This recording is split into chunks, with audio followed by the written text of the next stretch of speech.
Si yo tengo una empresa y quiero ganar más dinero, puedo subir el precio de aquel producto que venda. Pero, ¿qué pasará si subo el precio? Si subo el precio, se reduce la cantidad demandada, como hemos visto al estudiar la ley de demanda. Los ingresos que recibo son el precio por la cantidad, pero si subo el precio, se reduce la cantidad demandada. Entonces, ¿tendré más o menos ingresos? Todo dependerá de cuánto varía la cantidad demandada ante la subida de precios.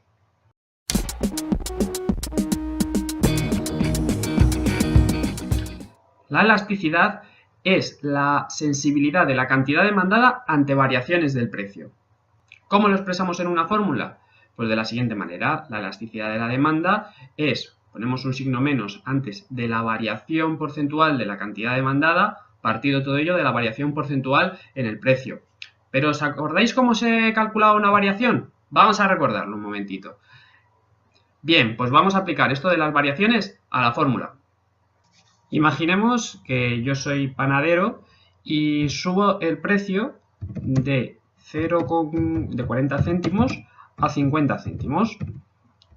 En esa subida del precio provoca que mis clientes, mis consumidores, desciendan la cantidad que van a demandar de 300 barras a 280 barras. Pues aplicamos la fórmula. Primero, en el numerador, la variación porcentual de la cantidad demandada. ¿Vale? Serían las 280, que son las barras que he vendido después de la subida de precio, o las barras que vendería después de la subida de precio, menos el número de barras que vendía inicialmente, partido de las barras que vendía antes de la subida de precio. En el denominador, la variación porcentual en el precio. Pues como ya sabemos hacer muy bien todo esto de las variaciones porcentuales, pues rellenamos precio final menos el precio inicial partido del precio inicial. Todo ello, tanto el numerador como el denominador, lo multiplicamos por 100 para tener los resultados en términos porcentuales. Ah, importante, que se me olvidaba a mí, este signo menos, ¿vale? La variación porcentual de la cantidad demandada le ponemos un signo menos delante, ¿vale? Esto es para que el resultado al final nos dé en positivo. Bueno, pues metemos los datos en la calculadora y después de meterlos en la calculadora tenemos que la cantidad demandada ha disminuido porcentualmente 0,666, es decir, menos 6,67%, mientras que el precio ha aumentado un 25%. No olvidemos el signo menos que va antes que todavía tenemos antes del menos 6,67. Bueno, como podemos ver, ante una subida porcentual del precio, el del 25%, la cantidad demandada únicamente disminuye un 6,67%. Si hacemos la división, con 67 partido de 25, nos sale 0,2668, 0,27, ¿vale? Para redondear. Bien, como podemos ver, sale 0,27. 0,27 es un resultado inferior a 1. Esto quiere decir que si nosotros incrementamos el precio en un 1%, la cantidad demandada se reducirá en un 0,27%. En estos casos en los que la variación de la cantidad demandada es inferior a la variación porcentual del precio, decimos que estamos ante una demanda inelástica. Como hemos visto, ante variaciones del precio más o menos grandes, un 25%, se producen variaciones pequeñas en la cantidad demandada. Por ello podríamos dibujar esta curva de demanda de la siguiente manera. Aquí podemos ver que ante subidas grandes de precios se producen bajadas pequeñas en la cantidad demandada. Vamos ahora con otro caso.